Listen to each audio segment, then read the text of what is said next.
스승님과의 일화를 들려드리겠습니다. 저는 어릴 적 때때로 외롭고 무서웠습니다. 날이 저물거나 혼자 남겨졌을 때 혹시 부모님과 스승님께 버려질지도 모른다는 생각에 두려워지곤 했습니다. 그리고 자신감이 없었고 소심했습니다. 스승님의 가르침은 이러했습니다. 얘야, 하늘의 별은 얼마나 많을까? 셀 수 없지만 수십만 개는 되겠죠. 보이지 않는 것까지 합하면 더 많단다. 땅의 사람 수는 하늘의 별만큼 많단다. 저 별들이 외로워 보이니? 저렇게 빽빽하게 많은데 뭐가 외롭겠어요? 네 주변에도 많은 사람들이 있단다.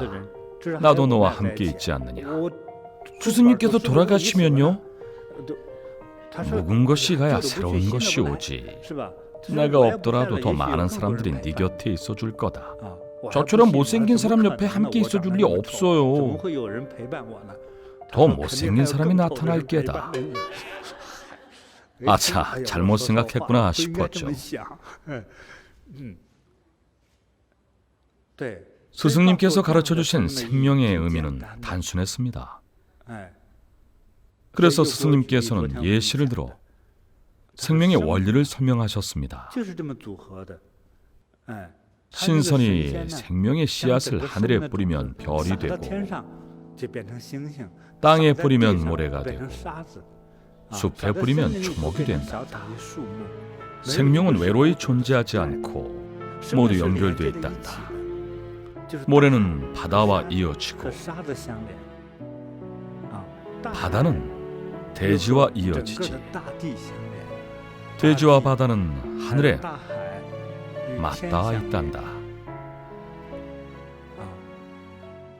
이해가 안 되시나요?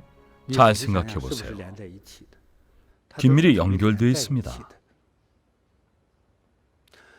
스승님께서는 지구 역시 하나의 생명이라고 하셨습니다. 손바닥에 있는 세균처럼 말이죠. 우리가 느끼는 고통, 압박, 두려움, 소심함, 열등감은 손바닥의 세균도 똑같이 느낀다고 했습니다. 제 몸의 세균도 저처럼 소심한 겁쟁이라고 하셨습니다.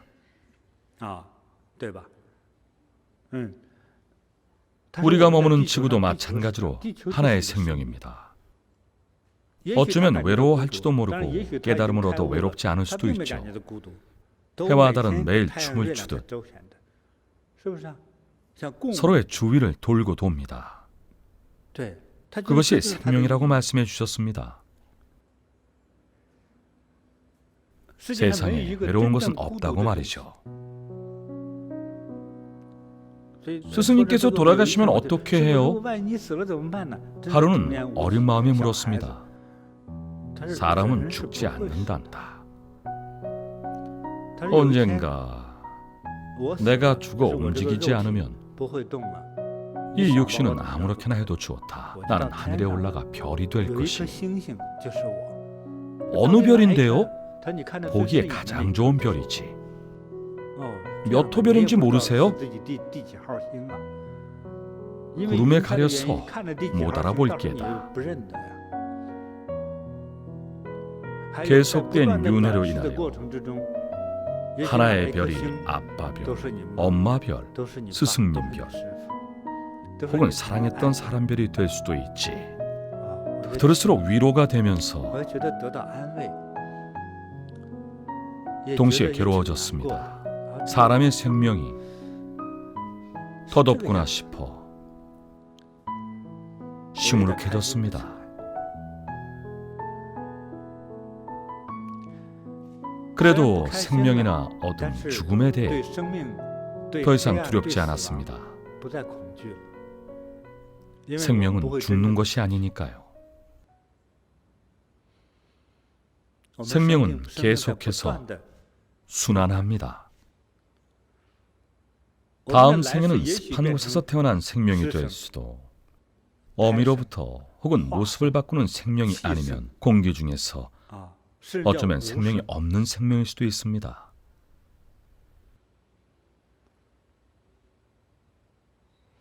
경전에는 생명이 없는 생명은 없어서 제가 만들었으니 한번 들어보십시오. 생명이 있는 것은 순환하지만 생명이 없는 것은 영원히 존재합니다. 나와 하늘, 땅, 해, 달이 공존하는 순간 생명이 없는 존재가 되고 생명이 없는 존재가 되면 사라지지 않습니다. 하나의 생각이라도 생기면 번뇌도 생깁니다. 생각을 내려놓으면 세상이 편안해집니다. 스승님께서도 말씀하셨습니다. 마음이 고요하면 불국토도 청정하다. 불국토가 뭐냐고 여쭤봤습니다. 네가 느끼는 모든 탐욕, 공포, 두려움, 집착, 고통 같은 모든 감각을 꿰뚫어보고 내려놓고 조용해지면 삶은 자재로워질 것이다. 고통과 번뇌가 사라진다는 뜻입니다. 마음이 맑으면 불국토도 맑아집니다. 불국토는 내면의 생각을 말합니다. 불국토는 어떻게 가꾸나요? 라고 스승님께 여쭤봤습니다. 일단 탐욕 없는 마음을 길러야 하느니라. 스승님, 어떻게요? 보시를 하면 된다. 보시와 공양과 공경하는 법을 배우면 스스로 불국토를 가꿀 수 있지. 저는 소질도 없고 기본기가 부족해서 몇 생을 거쳐야 할지도 모르겠어요. 아니란다. 지금 당장이라도 집착을 버리고 탐욕에 대한 집착을 버리고 내려놓으면 생명은 자재로워질 것이다. 생명의 자재보다는 건강을 얻고 싶어요.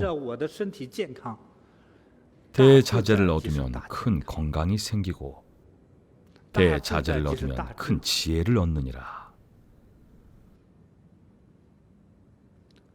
나 자신이 모래알이라면 조용히 편안하고 담담하게 모래밭에 누워 있으면 됩니다.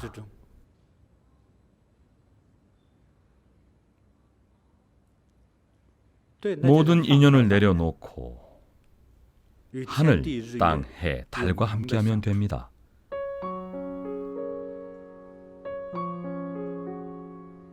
탐욕은 공포를 낳습니다. 늘 가지지 못할까 전전긍긍하고 가지고 나면 잃을까봐 걱정이 공포심이 생길 수밖에 없습니다. 스승님, 저는 어둠이 무서워요. 답답하고 빛이 없어서 무서운 거지. 마음에 빛이 있으면 더 이상 어둠이 두렵지 않을 게다. 그 빛으로 모든 내면 세계와 머릿속을 가득 채우면 세상이 똑똑히 보일 것이다. 뭔가 알듯말듯했습니다. 알듯말듯했습니다. 스승님의 말씀은 언제 떠올려도 항상 곱씹어 보게 됩니다. 늘 선정 속에 또렷함과 모호함 속에서 스승님의 가르침을 되새겨 봅니다. 그 덕분에 조금씩 자아를 찾아 나간 것 같습니다. 비록 작은 모래알이라고 해도 전보다 훨씬 강해졌습니다. 어떤 비바람도 두려워하지 않는 여유를 갖게 됐습니다.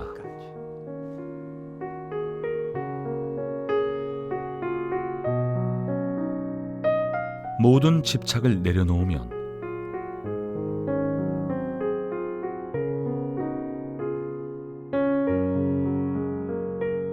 생명은 자재로워집니다.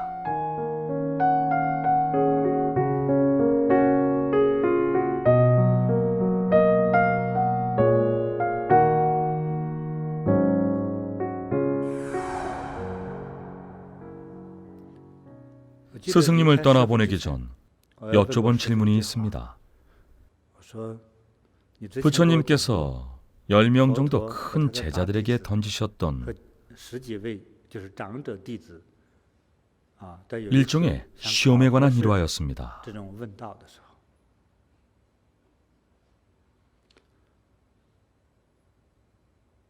부처님께서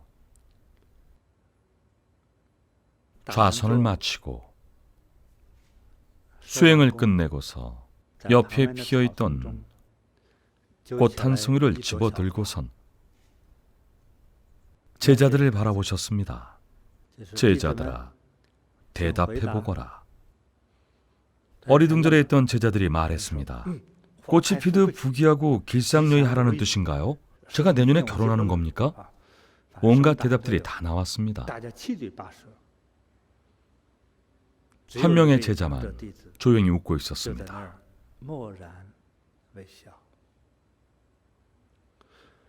저는 이 부분을 여쭤봤습니다. 그때 부처님의 뜻이 무엇이었나요?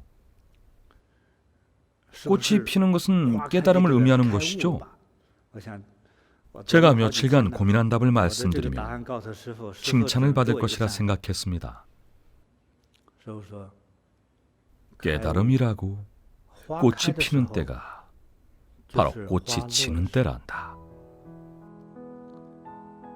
그럼 왜 미소 지은 거죠? 세상에는 온갖 바보들이 있지 않느냐. 이 일화를 여러분께 알려드립니다. 저의 묻지 못할 일화였습니다. 저는 오늘도 스승님과의 대화에서 깨달음을 얻지 못했지만 혹시 여러분은 깨달으셨는지요? 꽃송이 좋아하십니까? 아무도 솔직히 대답하거나 고개를 끄덕이지 못하시네요. 꽃은 식물이 얻는 결과이자 모든 과정의 마지막 단계입니다. 꽃이 피는 순간은 곧 마지막의 시작이기도 합니다. 이게 뭐가 그리 우스울까요? 하지만 생각해보면 슬플 것은 또 뭐가 있을까요?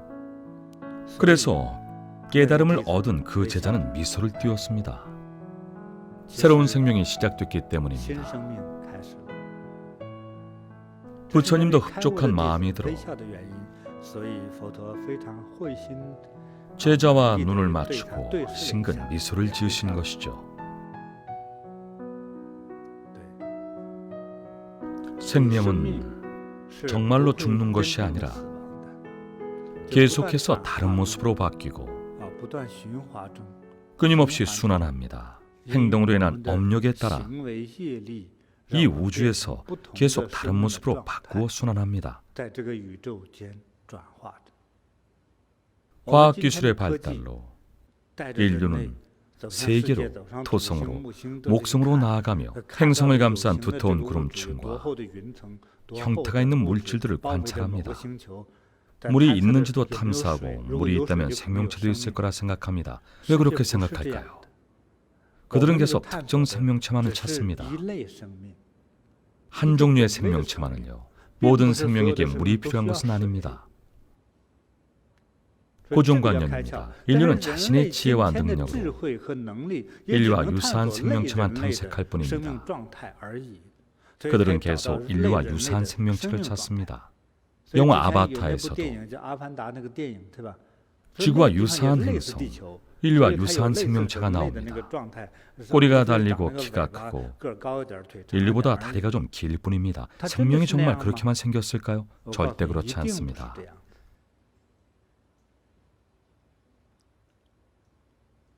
좀 더 쉽게 이해해보면 다른 차원의 세계에서는 실체가 없는 생명이 많습니다.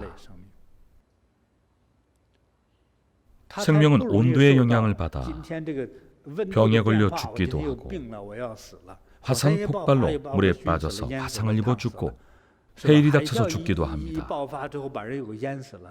생명은 온갖 방법으로 죽습니다. 어차피 죽을 건데 또다시 태어나게 합니다. 다른 차원의 세계는 이렇지 않습니다. 그곳의 생명은 수명이 길고 생명도 영원합니다. 지구 시간으로 따져서 아무리 단명해도 수만 년을 사는 경우가 흔합니다. 물론 거기까지 가기는 쉽지 않습니다. 생명순환의 규칙을 보면 그곳의 생명체는 원래 지구의 인간이나 동물이었습니다. 일정 수준의 승화를 이루고 난 후에 모습이 바뀌어 그 세계로 간 겁니다. 어떤 때는 진짜인지 가짜인지 헛갈릴 정도로 돌아가신 조상님이나 혹은 가족, 옛 친구들이 눈에 보입니다. 그들이 분명 죽은 걸 아는데 두 눈으로 똑똑히 보입니다. 왜일까요? 죽은 옛 친구나 가족들이 나를 그리워하는 겁니다. 그들은 뭐 다른 세계로 갈 것임을 직감합니다. 그들의 감지력은 인간의 능력보다 뛰어납니다. 깊은 그리움으로 여러분을 보러 와서 자신의 모습을 일부러 보여주고 모질게 정을 끊은 다음 훅 사라집니다. 본인이 있어야 할 곳으로 가서 그곳의 생명체로 모습을 바꿉니다. 그런 세계는 다양합니다. 그래서 천국과 지옥 이야기가 있는 거죠. 서로 유형만 다를 뿐입니다. 수행을 잘해서 생명체의 변화가 잘 되면 수명도 길어지고 고생도 덜하고 복을 누리는 세계로 갑니다. 수행이 부족하면 고통스러운 세계로 갑니다. 제각각 이유가 다릅니다. 이런 차이는 어디에서 오는 걸까요? 에너지의 차이에서 옵니다. 이것이 제가 세상을 바라보고 인식하는 방식입니다. 생명은 죽어 사라지는 것이 아니라 모습을 바꾸어 끊임없이 순환합니다.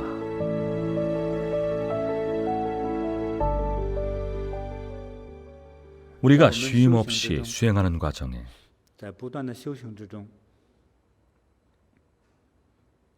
처음의 수행과 이후의 수행은 다릅니다. 미술이나 음악, 체육을 처음 배울 때는 아이가 걸음마를 처음 뗄 때처럼 잘 기지도 못하다가 어느새 걷고 뛰고 춤까지 춥니다. 선수행을 처음 배우고 시작할 때도 느껴지는 것들이 있는데 그건 초급 단계의 느낌입니다. 수행을 계속하다 보면 아름다움, 자제로움 외에 더 많은 것을 느낄 수 있습니다. 수행이 어느 정도 깊어졌을 때 몰입의 단계에 다다르면 염불할 때 신, 의가 하나가 될 만큼 몰입하면 깊은 몰입의 단계로 들어가면 시공간의 변화가 느껴집니다. 제 경험을 말씀드리면 4시간 동안 좌선을 했는데 10분밖에 안 지난 듯 했습니다. 어떻게 된 걸까요? 최적의 상태에 들어서면서 뇌에서는 좌선을 하기 시작한 처음 10분의 기억만 남고 그 후에는 공의 경지, 가장 고요한 상태로 진입했습니다. 생각도 없고 의식도 없고 감각도 없고 아무것도 느껴지지 않았습니다. 아무것도요. 감각이 느껴진다면 아직 초기 단계이고 잠을 자지 않고 깨어 있는데 감각이 느껴지지 않는다면 그때부터 비로소 선정의 기본 경지에 들어간 겁니다. 선정에도 여러 단계가 있지만 일단 그 단계에 들어서면 사람의 생명과 지혜의 변화가 일어납니다. 3시간 반이 지나도 시간의 흐름이 느껴지지 않습니다. 일생에서 한 번이라도 40분 넘게 선정에 들 수 있다면 승화되었다는 것을 느낄 수 있습니다. 그럼 무지했던 사람에게 지혜가 생깁니다. 세상이 두려웠는데 자신감이 넘칩니다. 늘 얻어맞던 사람이 누군가를 때리는 대장이 됩니다. 늘 당하기만 하던 사람도 대장이 됩니다. 대장 노릇이 좋아서 하는 것이 아니라 스스로 이미 대장이고 황제가 된 느낌입니다. 그런 에너지가 있기 때문입니다. 이렇듯 수행을 통해 자신의 모습을 바꿀 수 있습니다. 저와 함께 연구하는 이 기간에 처음 며칠 동안 제가 말씀드린 게 있는데 입에 고이는 달달한 침을 뭐라고 했죠? 감노라고 하죠. 기억해 두세요. 감노를 삼키면 건강 회복과 치유에 도움을 줍니다. 손발에도 땀이 나기 시작하는데 혈액순환이 좋아졌다는 뜻입니다. 몸이 막혀 있으면 온몸이 쑤십니다. 원활한 혈액순환은 건강의 첫 번째 표현입니다. 피부도 윤기가 흐르고 맑아집니다. 저번에는 연부 시간이 짧았지만 일주일이 지나면 피부 나이가 몇 살은 젊어질 겁니다. 또 어떤 느낌이 있을까요? 대략적으로 말씀드리자면 시큰거림, 통증, 저림, 더부룩함, 윤기, 부드러움 등이 있습니다. 윤기는 빛이 나는 것을, 부드러움은 매끄러운 것을 말합니다. 그리고 거칠거칠합니다. 부드럽고 윤기 나는 것과는 반대죠. 손이 잘 안 비벼질 만큼 뻑뻑한 느낌이 들 때도 있습니다. 이것도 성수행 승화 과정의 반응 중 하나입니다.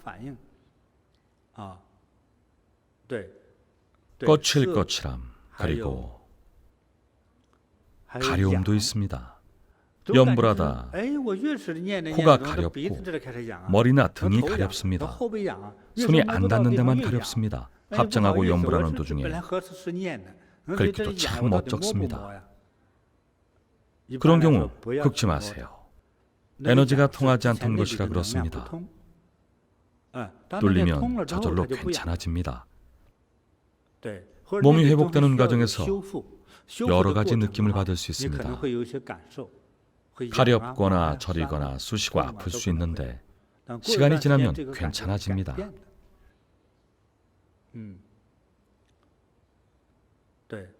계속 수행하다 보면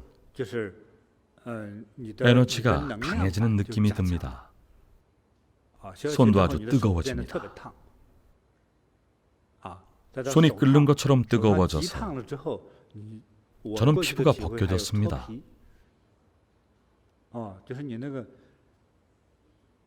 피부의 거친 껍질이 벗겨졌습니다.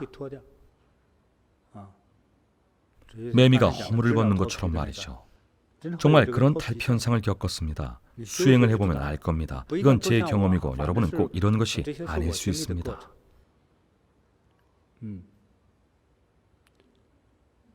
또 신기한 일들이 있는데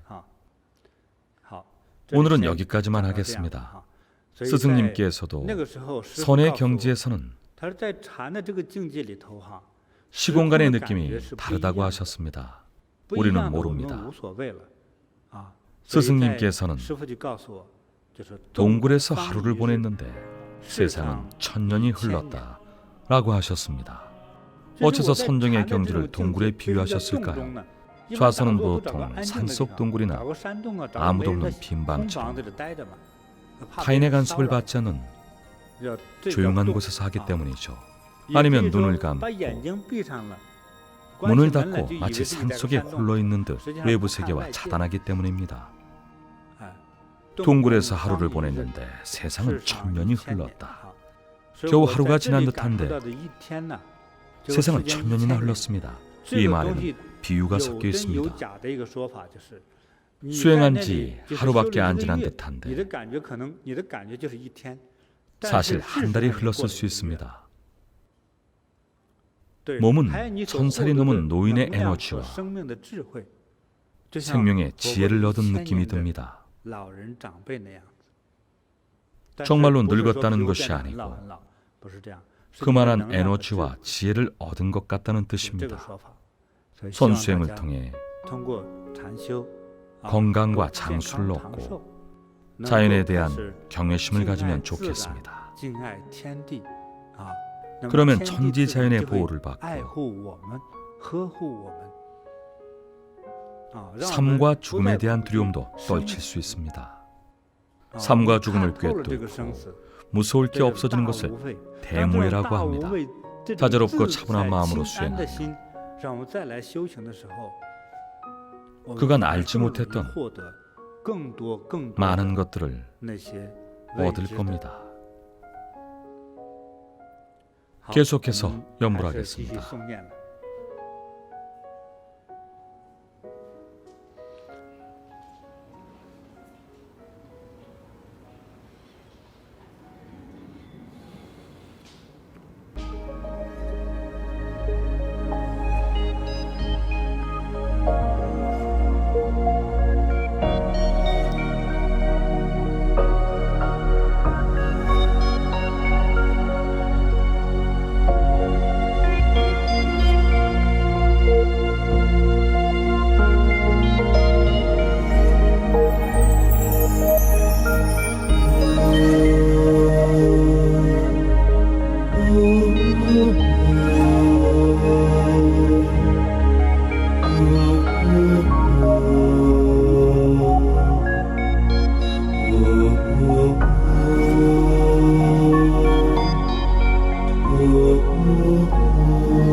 오늘 수업 전에 이런 글을 받았습니다. 아주 좋은 소식입니다. 사스가 유행할 때 한 일본 의학 전문가는 과학 분석과 실험을 통해 사스를 예방하는 아주 훌륭한 방법을 찾았답니다. 바로 가정에서 쉽게 사용할 수 있는 방법인데 보이차를 자주 마시는 겁니다. 보이차를 많이 마시면 이런 종류의 전염병 예방에 탁월한 효과가 있다고 합니다. 이 연구 결과는 미국 의학주간지에 실렸습니다. 당시 사스가 지나간 후에 발표됐고 요즘 저에게 그 자료들을 많이 보내와서 참 기쁩니다. 비록 이건 약 처방은 아니지만 보이차를 많이 마시면 도움이 될 것 같습니다. 어떤 분이 녹차는 그런 효능이 없는지 물어보더군요. 녹차에 예방 효과가 있다는 소식은 아직 못 들었습니다. 보이차처럼 완전 발효한 차가 좋다고 합니다. 보리 선수에서는 늘 마시고 있습니다. 수년 전 제가 티베트에서 수행할 때 차 마시는 것 외에는 흥미가 없었습니다. 저는 차 중에서도 보이차를 가장 좋아합니다. 그래서 지금도 이 보이차를 즐겨 마시고 저에게도 잘 맞습니다. 오늘 마침 이런 소식을 듣고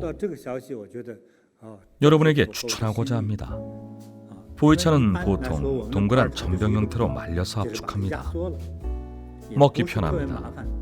드라이버 같은 것으로 조금씩 부셔서 먹으면 됩니다. 송곳은 손을 찌를 수 있으니 조심하십시오. 작은 덩어리로 부순 다음 깨끗이 헹군 주전자에 넣고 뜨거운 물을 부으십시오. 이렇게 간단합니다. 하지만 좀 오래 불리십시오. 소화, 다이어트 모두 도움이 됩니다. 특히 고혈압, 고지혈증, 당뇨병에 좋습니다. 다이어트 효과가 탁월한데요. 원리는 이렇습니다. 효소 같기도 하지만 효소는 아닌 성분이 있는데 그 성분이 지방을 아주 잘 녹인답니다.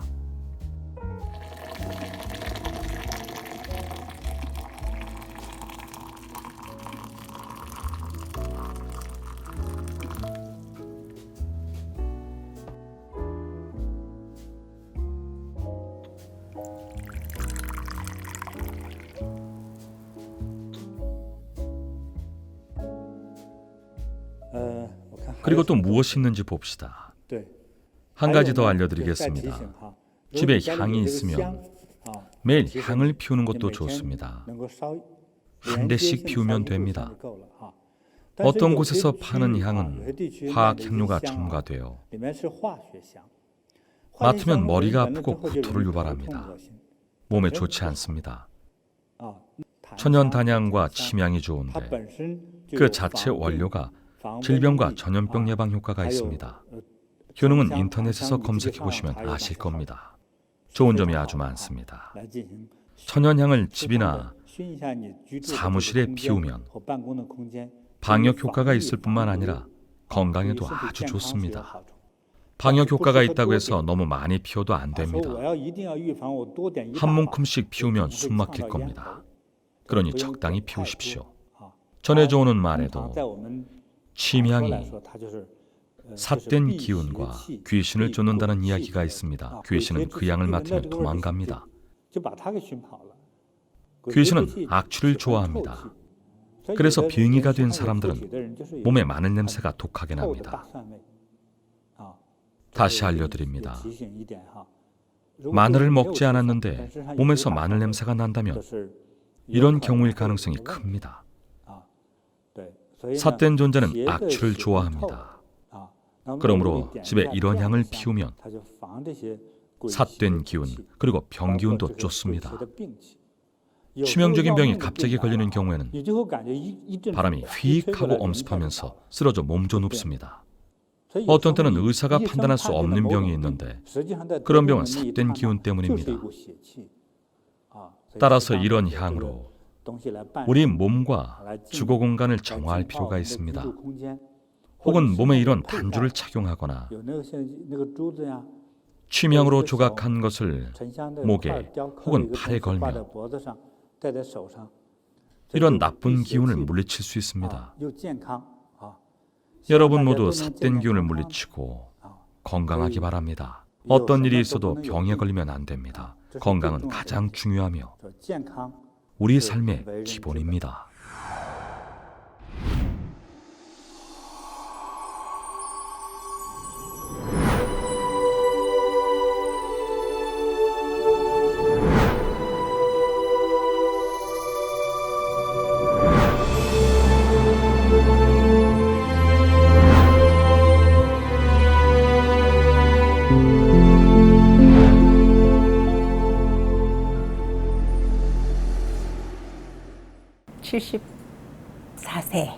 이경숙입니다.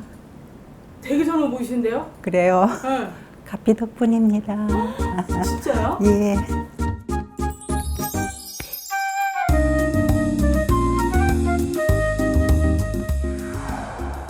그러니까 옛날에 암부터 시작해갖고 병이 그냥 종합병원이라고 했어요. 암은 저는 이제 난소 다 드러내면서 큰 혈관이 여기 배 주위에 있다 배꼽 옆에 있다 그러대요. 그걸 터뜨리는 바람에 제대로 수술을 못했어요. 수술 중에 그래가지고 그대로 그냥 덮고 못 뚫어내고 이제 그 다음에는 전부 다 그 방사선하고 항암 치료를 해가지고. 다행히 항암 치료는 성공적이었고 완치 판정도 받았습니다. 하지만 하다가 제대로 못하고 덮었기 때문에 장들이 전부 다 유착이 돼 있었다 하더라고요. 그래서 항상 이제 그러니까 시한폭탄을 몸에 지니고 있었었는데 몸에 시한폭탄이 있는 줄도 모르고 그냥 소화불량이라고만 생각했었습니다. 조금만 먹으면 체하고 막 따고 병원 가고 조금 질긴 거 하여튼 볶음이라든지 그런 거는 못 먹었어요. 못 먹고 물에 말아서 먹는 형태, 안 그러면 커진 죽 형태. 근데 그러니까 이제 죽만 보면 질리죠. 그렇게 이제 지났는데 2019년 9월 그 시한폭탄이 터져버렸습니다. 하여튼 그날 체해가지고 계속 오바이트하고 그러면서 장이 꼬여가지고 배가 하여튼 이만큼 만삭되면은 이제 한 10개월 정도 되면 배가 이리 부풀어 오는 것처럼 배가 막 부풀어 올라서 있었어요. 그런 거 복수가 차는 거예요? 복수가 찬 게 아니라 가스가 차가지고 이게 방귀도 안 되니까. 예. 한 잠을 못 잤어요. 한 잠을 못 자고 그 진통제 마약 종류를 하더라고요. 그런 거를 막 하여튼 한꺼번에 3대를 찔러도 진통이 안 멎었어요. 진짜 힘들더라고요. 그냥은 약물 치료는 안 되더라고요. 결국은 수술을 했지. 예, 작년이었죠. 그래도 불행 중 다행인 일은 있었습니다.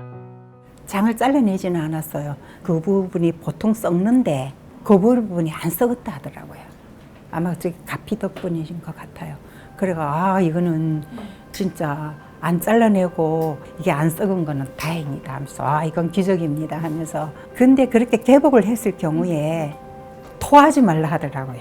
토하면 이게 다시 장이 다시 꼬인다고. 올라오는 거를 안 할 수는 없잖아요. 그러니까 계속 이제 트림이 나요. 트림이 나는데 그럴 때는 이제 제가 대각막류 수지법을 하면 화장실을 가게 돼요. 그럼 이제 계속 이제 설사라든지 하여튼 그러면서 계속 배가 아파서 날마다 배를 이리 움켜쥐고 다니고 그랬어요. 그랬는데 이제 화골법으로 완전히 이제 완치가 거진 다 됐죠. 고리 선수의 이완 명상법인 화골법.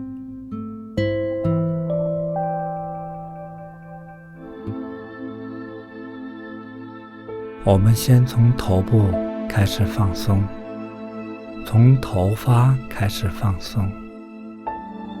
먼저 머리의 긴장부터 풀어줍니다.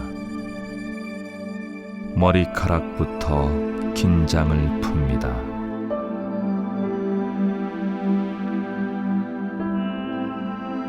要想到头发在放松，放松，放松下来。 머리카락이 하나하나 이완된다고 생각합니다. 이완합니다. 이완합니다. 온라인 공동수행에서 이 명상법을 처음 접했던 그는 놀라운 경험을 했다고 합니다. 움직이지도 못하고 그날 이제 심하게 아팠는데 그때 화골법 가피를 하신다 하더라고요. 근데 제가 앉아 있지를 못하겠더라고요. 가피 받을 때는 제가 항상 앉아 있는데 이제 누워도 된다고 말씀하시더라고요. 그래서 제가 누웠어요. 누워서 정신이 왔다가 갔다가 하는 그런 정도에 안 좋았는데 이제 화골법 하면서 이제 이완한다 그러고 그다음에 이제 전부 다 녹아내린다고 그렇게 말씀하셨잖아요. 그런데 이제 장 쪽, 위장, 뭐 쓸개, 뭐 이쪽 부분으로 이제 이완을 하고 녹아내린다 하고 이제 그렇게 할 때 뭔가가 뱃속에서부터 시작해서 이런 뭉텅이 같은 게 확 내려가는 느낌이더라고요. 그런 느낌이면서 이제 끝나고 수공한다고 하실 때 제가 정신을 차려서 일어나 앉았어요. 일어나서 걸어도 괜찮았어요. 그러고 난 뒤부터 이 배가 꿈틀거리고 계속 못 먹고 체하고 아프고 그런 증상이 싹 없어졌어요. 없어졌어요? 예. 그래서 요즘은 음식을 잘 먹고 있습니다. 그리고 얼마 후 진프티 종사의 가피본물인 구고 금강절을 모셨습니다. 구고 금강절을 집으로 모시고 간 그날 밤 꿈에 이렇게 날씬하신 남자분이 자꾸 저를 따라오는 거예요. 아, 왜 자꾸 따라오지? 이제 진짜 혼자 소리죠. 그러면서 자꾸 돌아보면서 이제 인상을 쓰면서 따라가니까 옆으로 이렇게 제 옆으로 와서 같이 쓰더라고요. 그러면서 제가 보호를 해야 될 의무가 있어서 같이 갑니다. 그러시더라고요. 번뇌를 없애고 마장을 소멸한다는 금강전은 제석천이 아수라를 물리칠 때 썼던 무기로 밀교의 금강호법신장은 대부분 이 금강절을 쥐고 있습니다. 제가 좀 꿈에 많이 시달리는 편이었습니다. 어렸을 때부터 계속 깊은 잠을 못 자고 계속 악몽에 시달리니까 엄마 보고 엄마 천수경 옆에서 읽어주세요. 읽고 계실 때 제가 잠들고 그러거든요. 어릴 때. 제가 자다가도 이제 막 가위 눌리면 엄마니 밤매움을 막 꿈에서도 막 그러기도 하고 그랬어요. 그래도 항상 그렇게 시달렸는데 요즘은 안 시달립니다. 이 잘생기신 분이 시켜주셔서 그런가요? 예, 예. 저희 수호 신장님께서 지켜주신다 저는 생각하고 진프지 종사님께 너무 가피를 그날 아주 잘 받아가지고 요즘은 음식 먹는 거 별로 걱정 안 하고 지내고 있습니다. 요즘은 안 그래요. 요즘은 안 그래요. 예, 안 그래요.